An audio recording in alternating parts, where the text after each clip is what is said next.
Hello, my name is Robert Rickover. I'm an Alexander Technique teacher in Lincoln, Nebraska. I also teach in Toronto, or at least I did before COVID came. My guest today is Imogen Ragone, who is an Alexander Technique teacher in Wilmington, Delaware. And for this little video, Imogen is going to interview me. So I'm going to turn it over to you, Imogen. Thank you for doing this. You're very welcome. So our topic for today's discussion is that we're going to talk about online teaching versus in-person teaching, but from an economics point of view. I'll get it Yes. out. So what are the implications economically? Yes. So maybe you can start, Robert, with giving us a bit of your background with economics, because I know you actually were an economist before you became an Alexander Technique teacher. I was indeed. Yeah. So yes, in a previous incarnation, I was a working economist. I worked for a number of years as a research economist at the Federal Reserve Bank of New York, and I also worked for the Ontario government for a number of years, and left that to become an Alexander Technique teacher. Not a typical path into or out of either of those professions. Quite a change, I imagine. a big shift, a huge shift. And I just want to say a word or two about economics or economists as a topic. Mm-hmm. Economics is sometimes referred to, maybe still referred to, as the dismal science. And economists, you know, they're not considered usually terribly interesting people to talk to. A little boring, and people sort of doze off when they talk about economic stuff. There are very few portrayals of economists in movies or on TV, although there is a notable exception that I believe you're aware of too. There was an Australian series called Rake, which is on Netflix. And in the first couple of episodes, there is an economist who plays a kind of an important role, best summed up by the main protagonist of the program watching a TV interview with the Prime Minister of Australia, who says, you know, we hired the best guy we could, the best economist, to help us with our economic plan. And really, you can't blame us for not knowing that he was also a cannibal. And I thought, wow, there's taking it to quite a different level. So I'm not personally a cannibal, and I'm not even really a practicing economist these days, but when you train as an economist, you learn a certain way of thinking about things. And one of the things that economists are very interested in is topics like markets and market shares. And also people in business school are interested in those things as well. And I thought it would be interesting to talk a little bit about the market share. What is the market for Alexander Technique teachers who teach in person or online, and how is it changing? Because it is changing pretty dramatically. Yes, sure. So, I mean, maybe just start with that. What are the differences? Right. Well, I think we have to distinguish three separate periods of time. Everything up to about the end of, I suppose, the end of February or mid-March of 2020. We're talking in, was it October 1st, I think, right? Today? Yeah. September 30th, you're a day ahead. September 30th, October 2020. 2020. So before COVID, you had most teachers just teaching in person, but a growing number teaching online, but a relatively small portion of the Alexander teaching profession. And then there's, and I call that BP, before pandemic. And then Okay. there's another period, just plain old P, pandemic, which it was ongoing, and we don't know how long it's going to be ongoing, but it sure looks like it's going to be a significant amount of time. And then there's AP, after pandemic, whenever that happens. And those three markets, those three situations are all really different. The market Mm. situation is very different. So you're going to describe I'm going to those? describe Yeah. each one, and Good. yeah. So BP, before COVID, um, the market for any individual teacher who was doing only in-person lessons was basically how many people lived within a reasonable drive or walk or commute time from that person's studio, Right.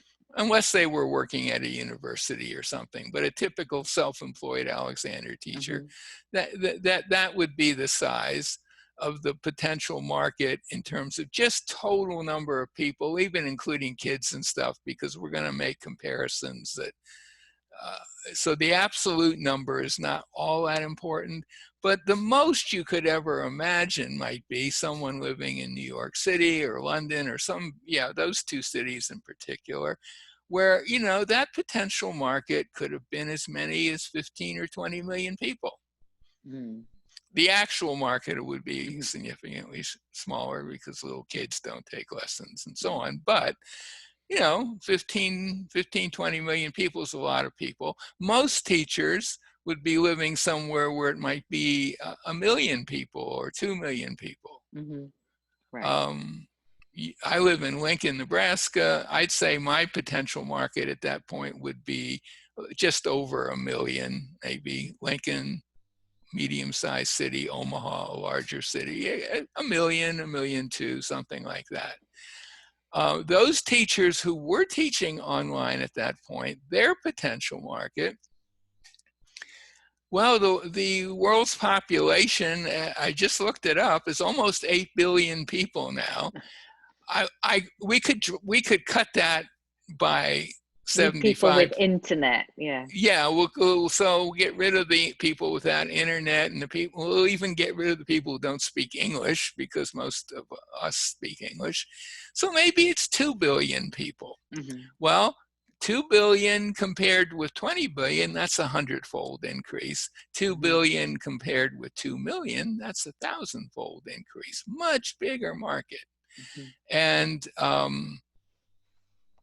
I think most teachers who were doing some teaching back then noticed their students came from all over the place, and Doing some online teaching. from Yeah. online teaching. So that was the situation then. Then along comes the P period, the pandemic period. The market for in-person teaching is essentially zero, but for close to zero, right? People aren't, Yeah, you know, yeah. it's zero. Mm-hmm. But the market for online teaching is this 2 billion or whatever.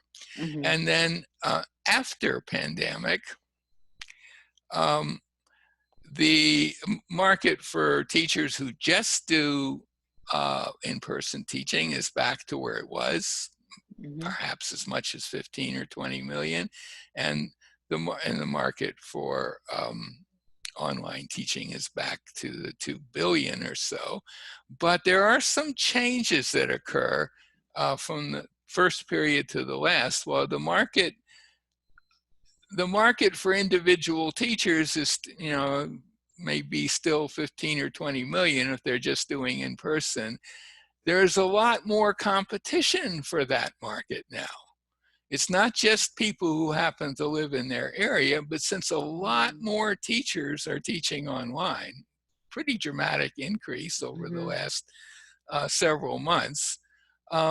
Their market size is the same, but their market share might be dramatically different. So all of this is to say that if you are a teacher and you're kind of adamantly opposed to teaching online for various reasons, and there are certainly reasons why you might be, you are paying a pretty high economic cost for holding on to that position. May I be devil's Sure, advocate and see what you please. say about it? Yeah. Um, a lot of business advice that people might get if they work with a coach or follow Mhm. is to niche down, Niche. because we can't speak to 2 billion Mm-hmm. generally. Unfortunately, there's not 2 billion people searching for Alexander Technique instruction. Right. But in your local community, there's not So, 15 so, million people searching so for it. could Yeah. one argue that if you decide that in person is what you enjoy, what you find the most valuable, what works best for the way you personally like to teach, that that could in a way be more of a niche, Yep. because you'll, Yep. yeah. For sure. That would be a niche, but I would argue that's a niche that may not be, it may be limiting a lot more than you think, because let's say, so if the niche is just, well, I teach in person, Yes, it's that's not kind of a, an odd niche, because yeah, but that would be a niche that would distinguish you from people who are far away from a potential uh, teacher. yeah, But whether maybe that's a viable maybe niche or not, I don't know. I kind of maybe doubt it. less than a niche. It's more a kind of an additional selling point if Yeah. you that you Hmm. do that. If you're, I'm not, Yes. I'm just Yep, thinking out loud. absolutely. And to address that, even now, people people sometimes choose an Alexander Technique teacher for online teaching who is in their area, because they hope to then be able to have hands-on lessons Right. later. Hmm. That may be true, but I think with the proliferation of teachers who are teaching online, it's becoming more of a thing that's accepted as a way to learn the technique.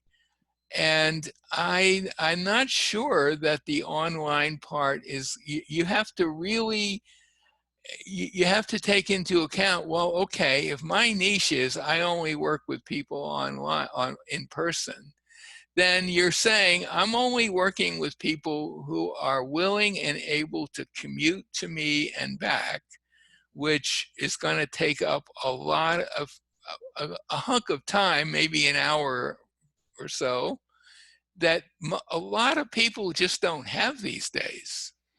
Yes.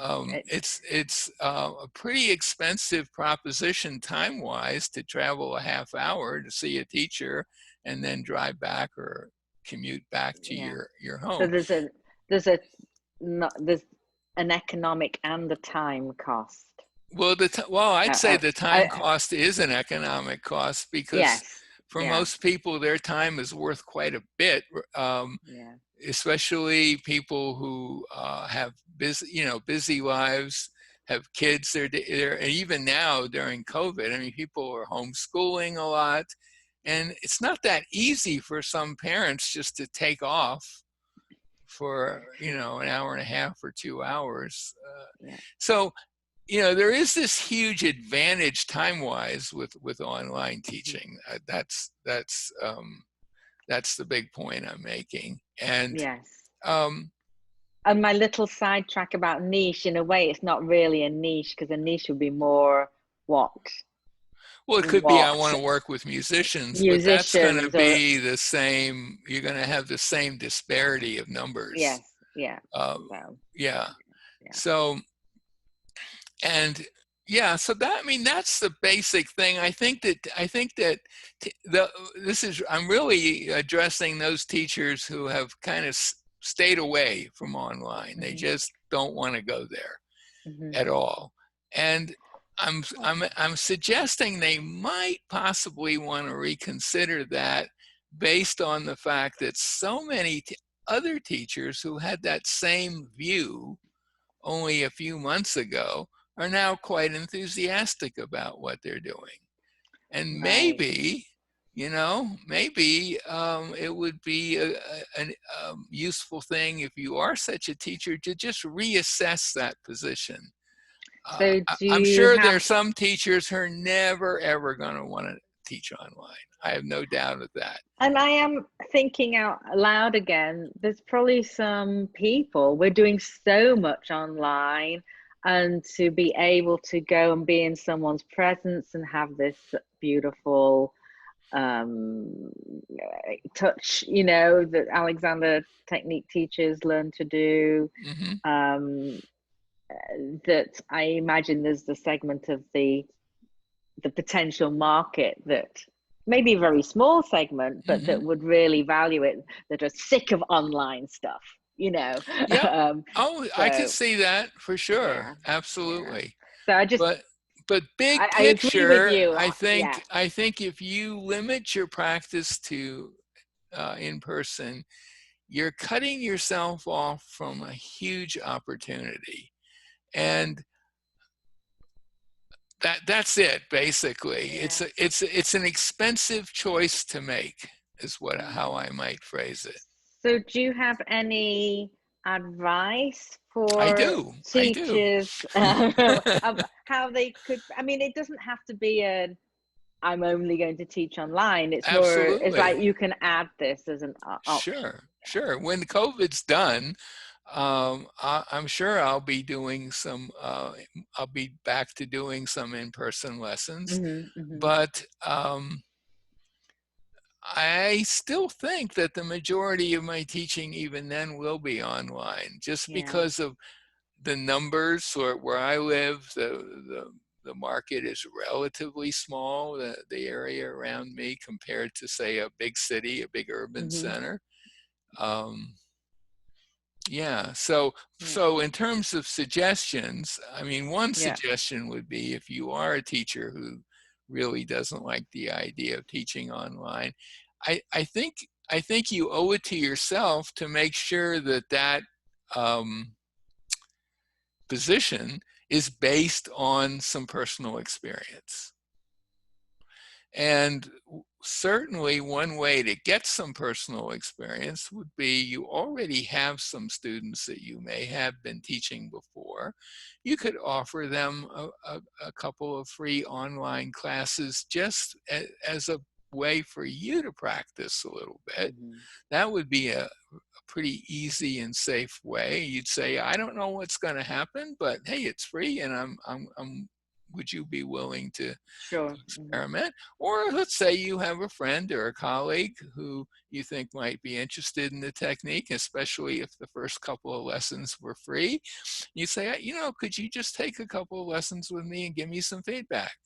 And that's kind of exactly how I started quite a few Yeah, years ago now, working with a friend just to experiment. She was in England and I was in Wilmington. yeah, So yeah. yeah. Hmm. And that's a great way to start. Yeah. You do need to learn a little technical stuff, not much. Zoom is a fairly simple platform to use. And more of us are familiar with Yeah, Zoom, people.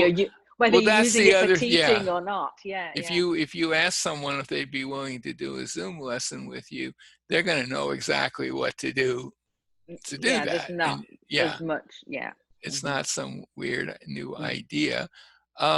The other thing that you might do as a teacher is take a look at some of the material that's particularly on Facebook, where people have actually posted videos of online classes they've taught, and even in some cases online individual lessons.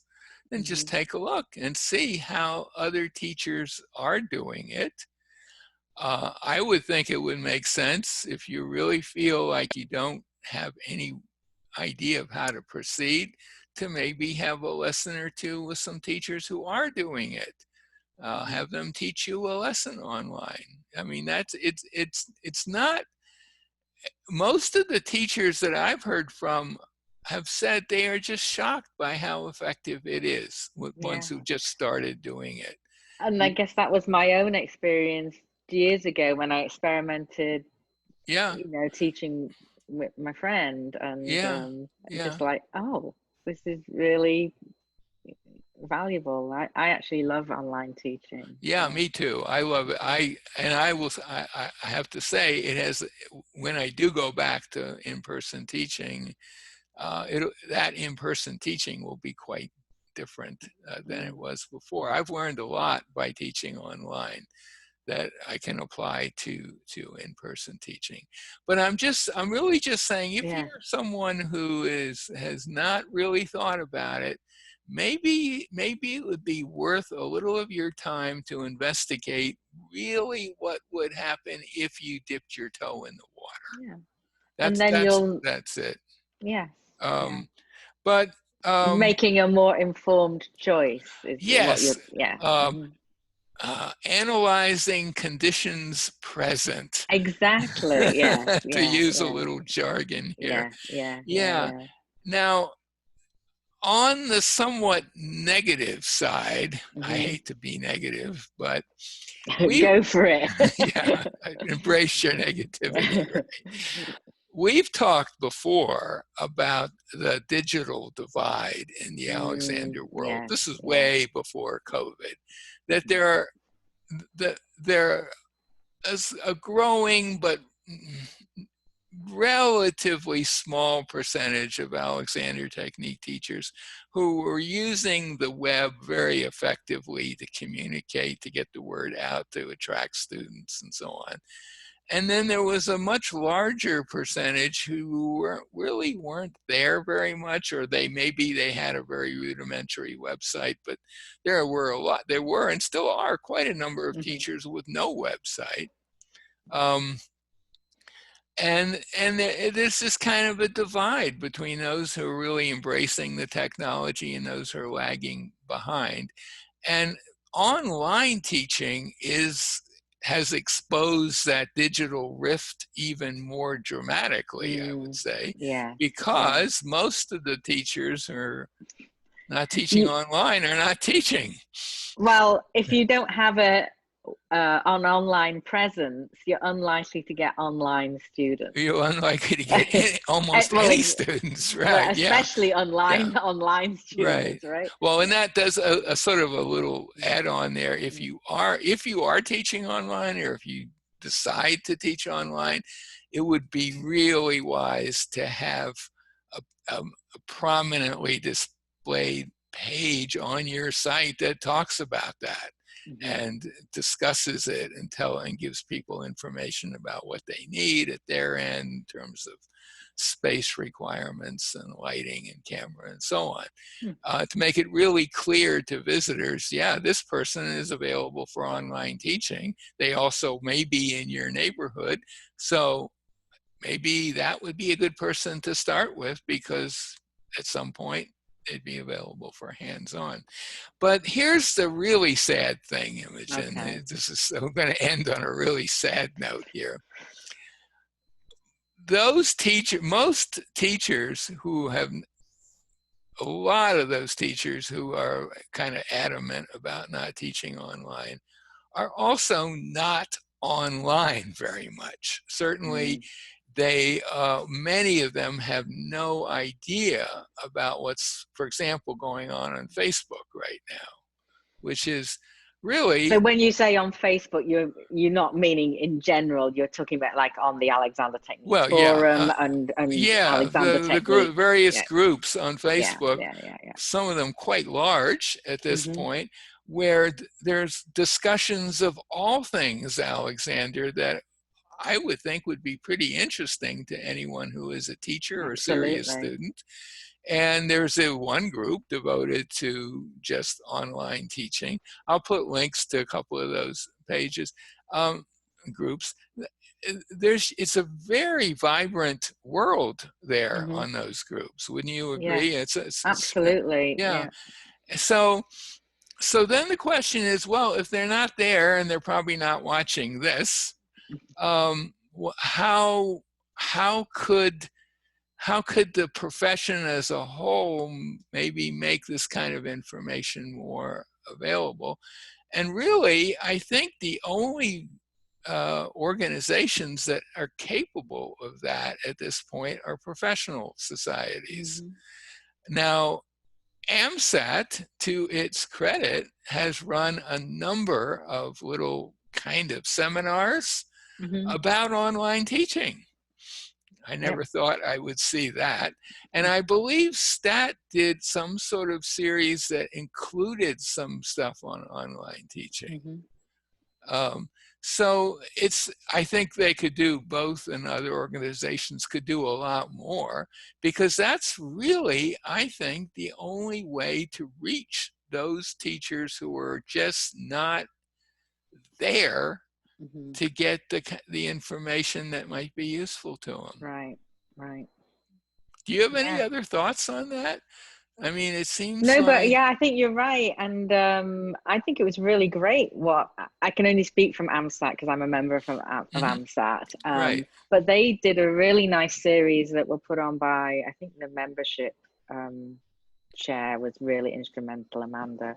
right, But a Amanda, really great yeah, series of Zoom presentations, stroke yes, discussions about online teaching in particular for teachers who are interested. There was nothing to say you had to do this, but right. it could reach teachers, all members. Yep, it was open to Uh, anyone, and actually yeah. quite a few people were. Hmm. The one that I did a little presentation on, had there were a lot of people there. I was Yeah. amazed at how many, really. And I think that maybe is something that those societies would do well to do more of, because there was clearly an interest. Yes, I Even think. amongst the skeptics, there was an interest. Well, absolutely. Yeah. And there's ways to use online tools and presenting, even if the bulk of your work is going to be in person, there's still ways of using online interactions to enhance your practice and Yeah, increase your business if you're absolutely, going to talk absolutely. economically. And I do think AMSAT, I don't want to just focus on them, but I do think they're gearing up for more sessions again now the fall is here. They had a Right, little kind of summer break, but right, and maybe Stat's doing something more yes, too. yeah. Um, yeah, so that I I don't know don't what know of ATI has. any other organizations that could do that reaching of those teachers who are not currently present, or at least lurking in the background on some of those Facebook pages. Actually, I'm just thinking out loud that Yes. I'm part of a group of local teachers that we've got a little local organization Mm-hmm. called ATTGP, Alexander Technique Teachers of Greater Philadelphia. Mm-hmm. And, it's obviously small. We've got like, I don't know, 25 members. But as a group, we're putting on an online event next week. We've got like Yes. 18 presentations over and no one had to put on a presentation. Many offered, and some Mm-hmm. people are actually, this is them doing a Zoom presentation for the very first time. Not many, Yep. um, highly experienced teachers, but not yet experienced Zoomers. Right. So it's Right. been us doing that has opened a door for them to maybe try something that they wouldn't have done. So that just came Yeah. into my head that Yep. I know there are other localized groups and there's something about having the group supporting this that might be more encouraging than just sort of trying something on your own. Right. We kind of, Right. so I'm just Yeah. putting that out there. No, I was thinking of that actually. I've signed up.